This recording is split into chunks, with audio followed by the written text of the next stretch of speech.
5월 19일 월요일 하나님 말씀 민수기 25장 1절부터 18절입니다. 함께 교독하겠습니다. 이스라엘이 시딤에 머물러 있더니 그 백성이 모압 여자들과 음행하기를 시작하니라. 그 여자들이 자기 신들에게 제사할 때 이스라엘 백성을 청하매 백성이 먹고 그들의 신들에게 절하므로 이스라엘 바알 부올에게 가담한지라. 여호와께서 이스라엘에게 진노하시니라. 여호와께서 모세에게 이르시되 백성의 수령들을 잡아 태양을 향하여 여호와 앞에 목매어 달라. 그리하면 여호와의 진노가 이스라엘에게서 떠나가리라. 모세가 이스라엘 재판관들에게 이르되 너희는 각각 바알부올에게 가담한 사람들을 죽이려 하니라. 이스라엘 자손의 온 회중이 회막문에서 올 때 이스라엘 자손 한 사람이 모세와 온 회중의 눈앞에 미디안 한 여인을 데리고 그의 형제에게로 온지라. 제사장 아론의 손자 엘르아살의 아들 비느하스가 보고 회중 가운데서 일어나 손에 창을 들고 그 이스라엘 남자를 따라 막사에 들어가 이스라엘 남자와 그 여인의 배를 꿰뚫어서 두 사람을 죽이니 연병이 이스라엘 자손에게서 그쳤더라. 그 연병으로 죽은 자가 24,000명이었더라. 여호와께서 모세에게 말씀하여 이르시되 제사장 아론의 손자 엘르아살의 아들 비느하스가 내 질투심으로 질투하여 이스라엘 자손 중에서 내 노를 돌이켜 내 질투심으로 그들을 소멸하지 않게 하였도다. 그러므로 말하라. 내가 그에게 내 평화의 언약을 주리니 그와 그의 후손에게 영원한 제사장의 직분의 언약이라. 그가 그의 하나님을 위하여 질투하여 이스라엘 자손을 속죄하였음이라. 죽임을 당한 이스라엘 남자 곧 미디안 여인과 함께 죽임을 당한 자의 이름은 시므리니 살루의 아들이요 시므온인의 조상 가문 중에 한 지도자이며 죽임을 당한 미디안 여인의 이름은 고스비이니 수르의 딸이더라. 수르는 미디안 백성의 한 조상의 가문의 수령이었더라. 여호와께서 모세에게 말씀하여 이르시되 미디안인들을 대적하여 그들을 치라. 이는 그들의 속임수로 너희를 대적하되 부올의 일과 미디안 지휘관의 딸 곧 부올의 일로 연병이 일어난 날에 죽임을 당한 그들의 자매 고스비의 사건으로 너희를 유혹하였음이니라. 아멘. 이것은 하나님의 말씀입니다. 오늘 본문은 그 유명한 발락이 발람을 이용해서 이스라엘을 저주하려고 했던 사건이 실패로 돌아갔죠. 그런데 한 가지 이제 안타까운 일이 하나 생깁니다. 발람의 마음이 다시 바뀌어요. 다시 바뀌면서 집으로 돌아가는 발람이 남아있는 발락에게 알려줍니다. 이스라엘 사람들을 내가 저주할 수는 없지만 그들이 스스로 저주에 빠질 수 있는 방법을 알려줘요. 그것이 오늘 본문에 등장하는 이제 음행과 우상숭배 두 가지 일이었죠. 하나님이 가장 싫어하시는 일이 무엇인가를 발락에게 알려주는 거죠. 그리고 그 일을 어떻게 할 수 있는지를 알려줍니다. 그것을 민수기 31장 그리고 시약성경 베드로전후서에 발람의 길 혹은 발람의 꾀라고 표현을 합니다. 그리고 실제로 그 발람의 길, 꾀에 빠져서 발람의 길을 걸어갔던 사람들이 오늘 어떠한 징계 가운데 있게 되는지, 그럼에도 불구하고 그 징계 속에서 어떻게 하나님의 긍휼을 입게 되었는지 그 내용이 이제 오늘 본문의 내용입니다. 몇 가지 부분만 같이 보고 우리에게 좀 적용해 보겠습니다. 먼저 1절부터 4절까지 같이 읽읍시다. 1절부터 4절 시작. 이스라엘이 시딤에 머물러 있더니 그 백성이 모압 여자들과 음행하기를 시작하니라. 그 여자들이 자기 신들에게 제사할 때 이스라엘 백성을 청하매 백성이 먹고 그들의 신들에게 절하므로 이스라엘이 바알 부올에게 가담한지라. 여호와께서 이스라엘에게 진노하시니라. 여호와께서 모세에게 이르시되 백성의 수령들을 잡아 태양을 향하여 여호와 앞에 목매어 달라. 그리하면 여호와의 진노가 이스라엘에게서 떠나가니라. 아까 말씀드린 것처럼 발람의 꾀 이것을 발락에게 알려주고 발락이 그대로 실행을 하는 거죠. 직접적으로 자신들이 저주할 수는 없지만 이제 간접적으로 이스라엘 백성들이 스스로 그 저주에 빠져들 수 있는 방법을 알려주는 거죠. 이걸 통해서 발람은 은금의 욕심을 다시 채웠겠죠. 그 이야기를 들은 이제 발락의 사람들이죠. 이 사람들이 미디안 그리고 모압 사람들이 유혹의 덫을 놓게 되는 거죠. 출애굽 2세대가 드디어 유혹에 빠지게 됩니다. 두 가지인데 음행과 우상숭배. 이거는 같은 장소에서 같이 일어나는 일이었어요. 가나안 사람들이 섬겼던 우상숭배, 즉 하늘의 신, 땅의 신, 뭐 바알과 아세라가 가장 이제 일반적으로 알려진 것들인데, 중요한 것은 이런 비슷한 개념의 신, 땅의 신, 하늘의 신, 이것이 함께 만나야 풍족한 열매를 거둘 수 있다 생각을 한 거예요. 차가는 하늘의 신, 남자 신, 땅의 신, 여자 신. 그래서 이 남자 신과 여자 신이 함께 만나야 땅의 풍성한 열매를 얻을 수 있다. 사람들이 자기들처럼 인간들처럼 생각을 하게 된 거죠. 남성과 여성이 가정을 이룸으로 이제 자녀를 낳게 되니까 이것이 발전을 해서 가나안 사람들도 그랬고 가나안 동편에 있는 사람들도 그랬고 이 가나안 전체 지역에 있는 사람들이 어떻게 했냐면 그들이 섬기는 우상숭배의 끝에 항상 뭘 하냐면 음행을 행하는 일이 같이 있었던 거죠. 그걸 이 본문에 등장하는 이스라엘 사람들이 보고 그리고 흥미를 갖기 시작하고 가봤다가 거기에 가담하기 시작을 한 거죠. 생각을 해보면 이게 한 번에 이루어졌을까요? 아니죠. 처음엔 그냥 가서 보고 그리고 어떤 일이 있나 한번 알아보고 그리고 거기에 가담을 했는데 아무 일도 생기지 않죠. 근데 그 사람이 뭘 얘기해 줬을까요? 야, 이런 게 있어. 야, 이런 게 있어. 한번 해볼래? 한번 같이 가볼래? 그러다가 오늘 본문에 있는 것처럼 많은 이스라엘 백성들이 거기에 가담하게 되는 일이 생긴 거죠. 요 사이에 뭐가 아니면 시간이라는 게 있어요. 근데 왜 이런 일을 하는가? 이스라엘 백성들이 율법이 없는 게 아니잖아요. 나 외에 다른 신을 섬기지 말라. 분명하게 하나님께서 십계명을 통해 알려주셨고 지금도 사람들은 그걸 알고 있거든요. 그럼에도 불구하고 왜 그런 일을 했는가? 그 일을 해도 아무런 일이 생기지 않았기 때문이죠. 한두 사람 그 일을 하고 그 일이 사람들에게 알려져서 퍼져가고 대규모 사람들이 그 일을 하기까지 시간이 걸린 거예요. 근데 그 시간 동안 아무런 일이 생기지 않으니까 사람들이 어떻게 생각한 거예요?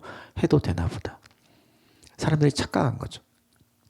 왜 그 시간 동안 하나님은 오늘 본문의 4절에 있는 것처럼 여호와의 진노를 그들에게 보여주시지 않았을까요? 돌이킬 시간을 준 거예요. 스스로 자발적으로 깨닫고 돌이킬 시간을 준 건데 사람들은 그걸 아무것도 하지 않으시니 하나님이 오케이 하시나 보다. 하나님이 내게 허락하시나 보다. 자기에게 유익하고 자기 욕망에 맞는 합리화와 해석을 하기 시작하는 거죠. 그래서 여기까지 온 거예요. 여러분 이 본문을 보면서 참 안타까워요. 처음에 한꺼번에 다 이렇게 되지 않았을 거예요. 한두 사람이 시작했다가 이렇게 많은 사람들이 하게 된 거일 거예요. 사람들은 항상 너무나 쉽게 안 좋은 방향으로 너무나 쉽게 안 좋은 영향을 받게 되는 것 같아요. 보다 더 이상은 안 되겠다. 하나님이 생각하신 그 시점에 하나님이 지금 진노하시고 하나님이 그 선택에 대한 책임을 물으시는 거죠. 다 이 본문을 보면서 사람들이 이렇게 생각해요. 그럼 처음부터 막으시지 왜 이제 와서? 아담과 하와 사건, 그 선악을 알게 하는 나무의 열매를 먹은 사건에 똑같아요. 하나님 그럼 처음부터 선악을 알게 하는 나무를 만들지 말지 왜 그걸 만들어서? 다 이렇게 하나님 탓을 하거든요.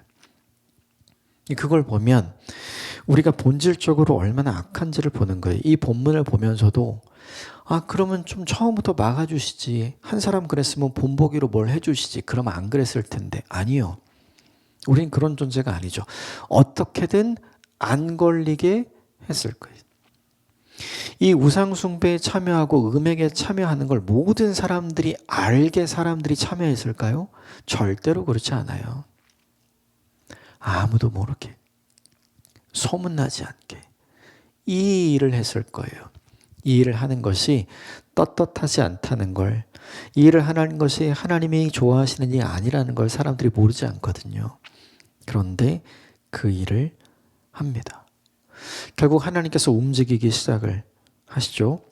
5절, 6절 같이 읽읍시다. 시작. 모세가 이스라엘 재판관들에게 이르되 너희는 각각 바알보올에게 가담한 사람들을 죽이려 하니라. 이스라엘 자손의 온 회중이 회막문에서 올 때 이스라엘 자손 한 사람이 모세와 온 회중의 눈앞에 미디안의 한 여인을 데리고 그의 형제에게로 온지라. 하나님의 진노가 시작되면서 우리가 본문을 읽지 않았지만 9절에 보면 연병으로 죽은 자가 24,000명이니까 이미 이 전염병이 시작된 거죠. 하나님의 징계와 하나님의 다스림이 시작이 된 상태인 거예요. 그 중에서 하나님께서 말씀하신 대로 이 백성의 수령들을 잡아다가 책임을 물어라. 이 얘기를 했고 모세가 이제 뒤늦게 지금 그 일을 해가고 있는 거예요. 그런데 그때 어떤 일이 생기냐면 6절에 이렇게 돼 있죠. 이스라엘 사람들이 지금 책임을 묻고 있고 사람들은 죽고 있고 그리고 전염병이 돌아서 가족들이 막 다 죽어가고 있죠. 사람들은 막 울고 있어요. 그런데 6절에 보면 그런 상황에서도 미디안의 한 여인을 데리고 자기의 초소로 들어가는 사람이 있는 거예요. 이 사람은 숨어서 하는 사람이 아니라 대놓고 하는 사람이 있는 거죠. 그 와중에도 이런 사람이 있어요. 모두 전염병의 사태로 그리고 자신들의 가족들이 죽어나가는 상황에서 모두 다 혼란스럽고 우리가 더 이상 이래서는 안 되겠다는 생각을 하고 있는 그 상황이에요. 그런데 여전히 이 상황에서도 자기 육신의 욕망을 채우기 위해 육신의 정욕을 위해 여전히 그 일을 대놓고 감당하는 한 사람을 보게 된 거죠. 모두가 충격이죠. 여러분 이게 사람이에요. 다 회개하고 있고 다 돌아가려고 하고 있는데 그런 생각 없이 자기 육신의 정욕을 위해서 자기 욕망을 채우려고 대놓고 움직이고 행동하는 사람이 있다는 거죠. 이게 뭘 보여주는가? 지금 이 상황 되게 두려운 상황이잖아요. 무서운 상황이잖아요.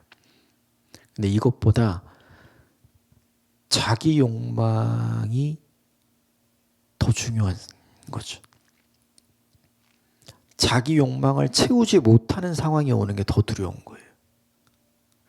자기 욕망을 채우는 게 더 강한 열망으로 사람들에게서 드러나는 거죠. 여러분 생각해보면 이 사람이 딱 한 사람이었을까요? 눈에 띈 사람이 한 사람인 거죠. 눈에 띈 사람이. 우리도 이래요. 다 하나님께 자복하고 회개하고 하나님을 찾는 환경에서도 우리는 그런 생각을 하지 않는 경우 많잖아요. 그런 행동을 하지 않는 경우 너무 많잖아요. 오늘 본문에 이 사람은 특이한 사람이 아니라 걸리지 않았지만 우리의 모습 같아요. 모두가 다 하나님께로 돌아가고 있는데 모두가 다 너무나 급박하고 힘들고 어려운 상황인데 그 상황에서도 자기만을 위해서 살아가는 사람, 자기 만족과 자기 유익만을 위해서 뭔가를 선택하고 결정하고 행하는 사람, 그 사람이 어쩌면 오늘 우린 아닌가. 근데 이 사람을 보고 모두가 다 충격이었겠지만 진짜 분노하고 화가 난 사람이 있죠. 그게 비느하스입니다. 7절, 8절, 9절까지 같이 읽겠습니다. 시작.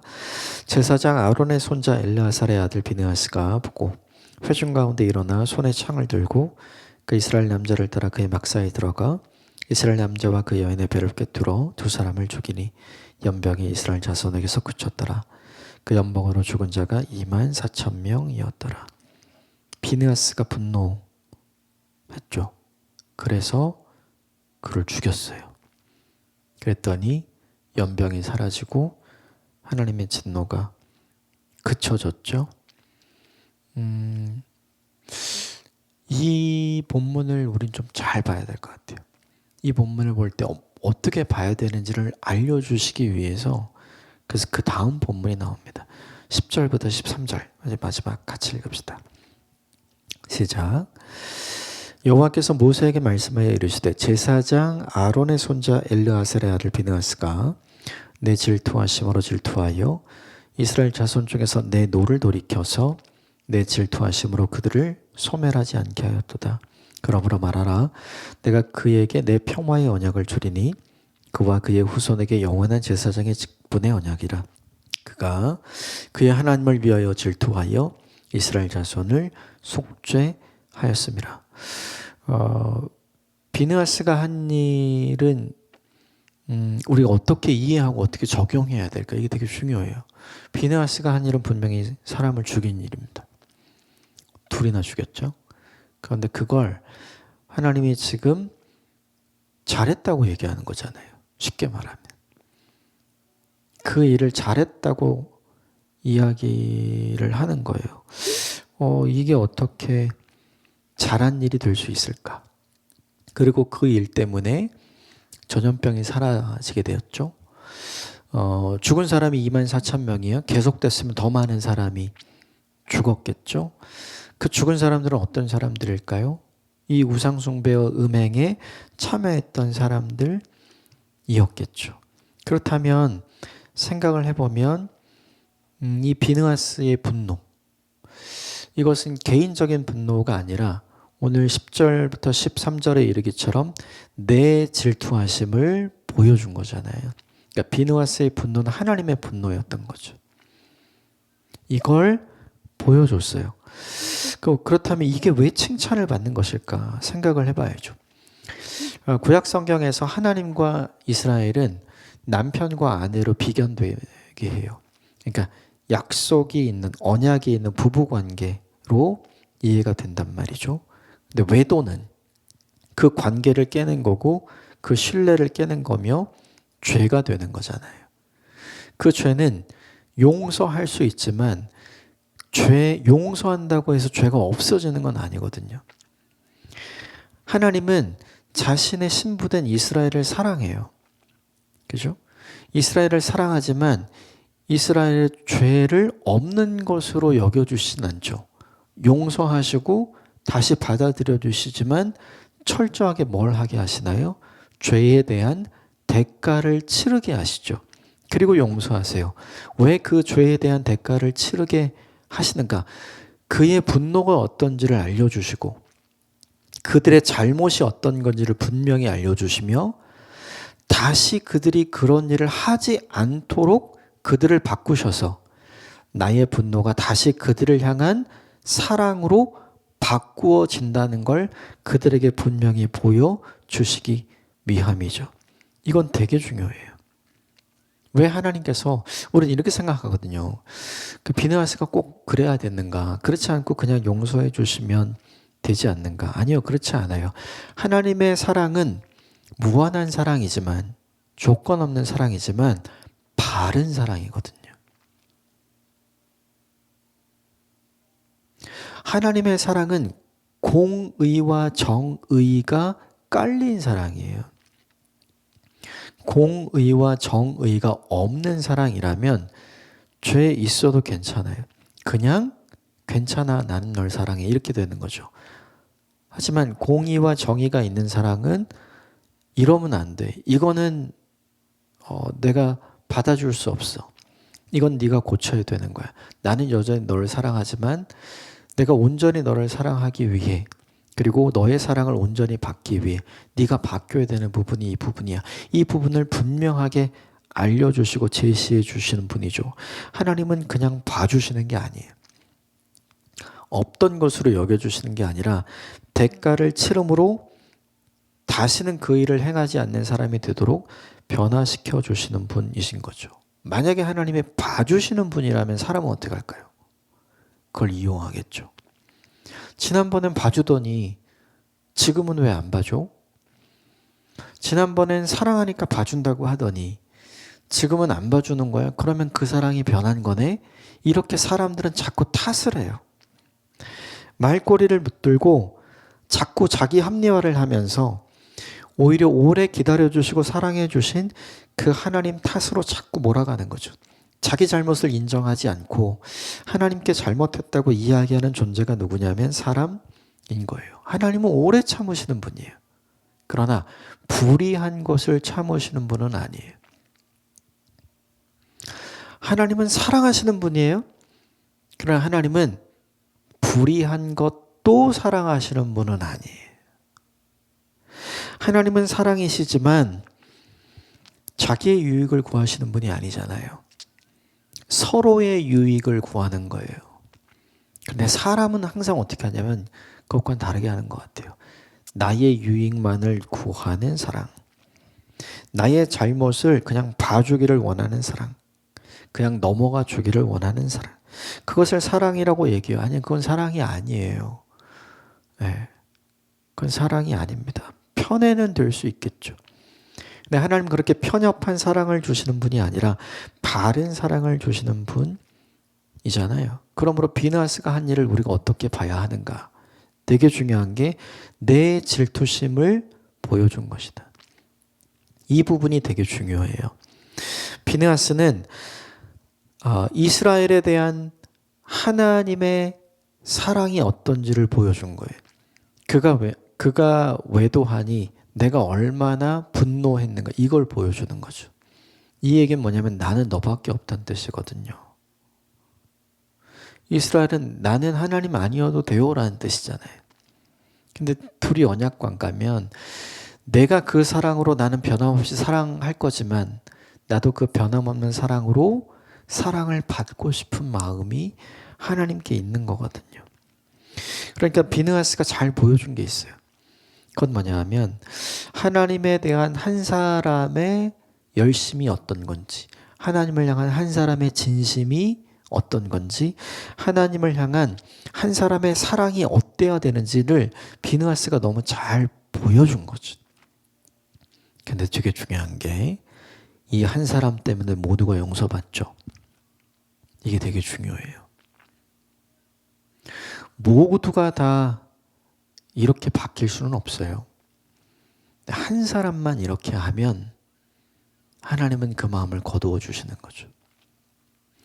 모두가 다 예수 그리스도가 될 필요 없어요.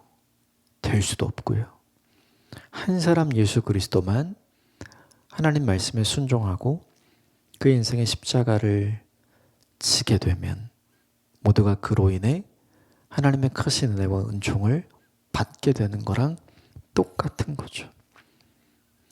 저는 여러분 이 본문에서 비느하스가 가진 마음이 어떤 마음인가를 오늘 하루 곰곰이 생각해 보셨으면 좋겠어요. 비느하스가 하나님이 이스라엘을 얼마나 사랑하시는지 비느하스는 하나님의 입장에서 이스라엘 백성들을 보고 있는 거예요. 그리고 그런 사랑을 나도 받았으면 좋겠어 라는 마음을 가지고 있는 거예요. 나를 위해 변함없이 그 자리를 지키고 계시는 하나님의 거룩하심이 어떤지를 비느하스는 아는 거고 그분을 위해 우리도 그렇게 거룩해져야 한다는 사실을 비느하스는 지금 보여주고 있는 거죠. 하나님의 마음을 얻는 방법, 하나님의 사랑을 얻는 방법 되게 간단해요. 거절해야 돼요. 하나님께 우리밖에 없는 것처럼 우리도 하나님밖에 없어요. 그래서 다른 옵션들을 다 거절해야 돼요. 이 거절이 하나님의 참 사랑을 우리가 경험할 수 있게 하고 우리의 진짜 사랑을 하나님 앞에 드릴 수 있는 방식이 되는 거죠. 여러분 사랑하면 내 배우자가 다른 남편, 다른 아내를 얻어도 됩니까? 그걸 용납하고 그걸 용인하는 것이 진짜 사랑인가요? 아니죠. 그건 그냥 내버려 두는 거죠. 진짜 사랑은 진짜 내 배우자라면 그걸 하지 못하게 해야죠. 그걸 한 그 사람이 대가를 치르고 변화되기를 바라야죠.